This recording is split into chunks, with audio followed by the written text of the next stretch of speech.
In the final years of the first Trump administration, Secretary DeVos finally picked this up and went to work on it, and within the space of a few months was able to ascertain several $1 billion of funding from abroad flowing into American universities. Well, why does this matter? Because American universities are meant, first of all, to serve the interests of the American people, not the interests of Saudi Arabia, Qatar, other countries that were eager to put money in our pockets. That's something called the National Advisory Committee on Institutional Quality, NASIQI, which decides which accreditors can exist, and those accreditors exist only if they do the bidding of the department. The other thing is that for a college to be eligible, it also has to have certification through the Department of Education. So this is bookended. Certification to the colleges, certification of the accreditors, both of them put limits on what a college can do in order to be eligible to receive Title IV student funding. This despite the fact that our colleges and universities were in some cases already 300 years old. They had managed for a good long time without the heavy hand of government, but now government was coming in to tell them how to do their work. If a college is to survive these days, unless its name is Hillsdale or a few other very small colleges, it has to receive the funding that comes through the Title IV of the Higher Education Act, originally passed in 1965. It was controversial from the start. President Reagan vowed that he would abolish it, but instead he was around for its birth and its growth, and it has remained in its place despite considerable opposition over the decades. So now we have it. What does it we existed through most of our history without a Department of Education. There was a brief exception to that after the Civil War. President Andrew Johnson created a Department of Education which lasted less than 2 years and then was retired into a single agency as part of another department. And thus things remained until 1979, when President Jimmy Carter signed into law the authorizing legislation for the Department of Education that we have today. This is something of an odd occasion in that we wrote this report thinking that we might be trying to convince public policymakers to do something about pulling the Department of Education down to earth and perhaps downsizing it, removing some of its functions and putting them elsewhere in the government, perhaps anticipating that in a while it might be a good idea to retire the whole department. But before we got to press, it became clear that the President of the United States was getting there before us. Just, what's happening out in the world, it looks like the Trump administration is about to kill the education department, But policy reform is like a horror movie. There's always a third act where the monster comes back from the dead. And if you've watched the television show Stranger Things, you know there's some monsters that reconstitute themselves and come back as dangerous as ever.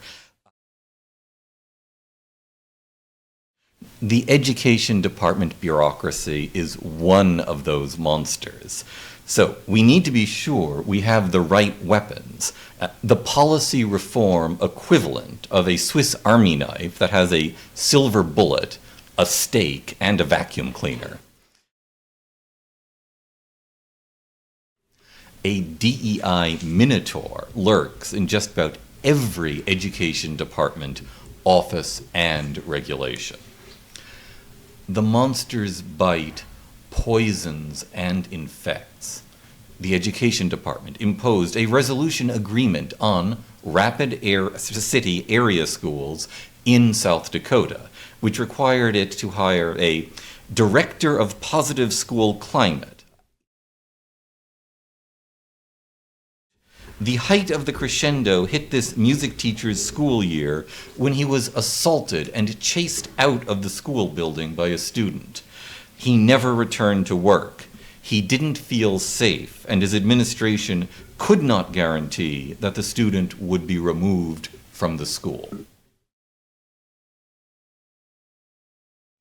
The monster has victims, individual school districts, teachers, and students throughout America who cannot study and far too often have been rendered physically unsafe by the radical activist perversion of the education department. And here I confess that the extraordinary scope and rapidity of the reforms coming out of the Trump administration just in its first weeks means that a fair number of the reforms we recommended have been moved from our to-do list to our done list. The education department has sown dragon's teeth across America, and they can wait in the ground for years before they hatch. We need statutes and not just executive orders, or Trinity Washington in D.C., and Century College in Montana, and Metropolitan State University of Denver in Colorado will all be back in business again, ready to fertilize the radical academic bureaucracies dedicated to discrimination and denying liberty. All these are hidey holes where the education department monster can lurk, lick its wounds, and prepare to come back more dangerous than ever. The empire strikes back, to coin a phrase. The National Assessment Placement Tests have recently reported that fully 1/3 of 8th graders are functionally illiterate. So this is a place to start that we should all agree that American students should achieve basic literacy in reading.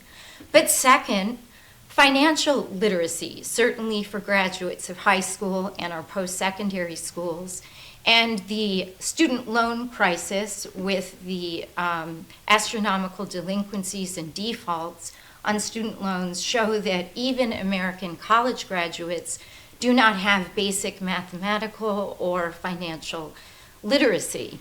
And finally, civics literacy.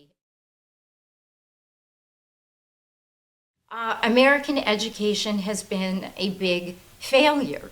Test scores, student debt loans. And I want to mention, as a result of working on this report, the attitude problem we have with people in the education establishment. My experience in trying to report on the schools in Winchester, Virginia, and I think also the experience of my colleagues, Nathaniel Urban in Ohio and Neetu Arnold for Philadelphia, was that school officials, both on the ground in schools and also in state education departments as well, of course, as the federal education department, do not want to take calls, do not want to return calls, do not want to talk to any member of the public about what they are doing and why.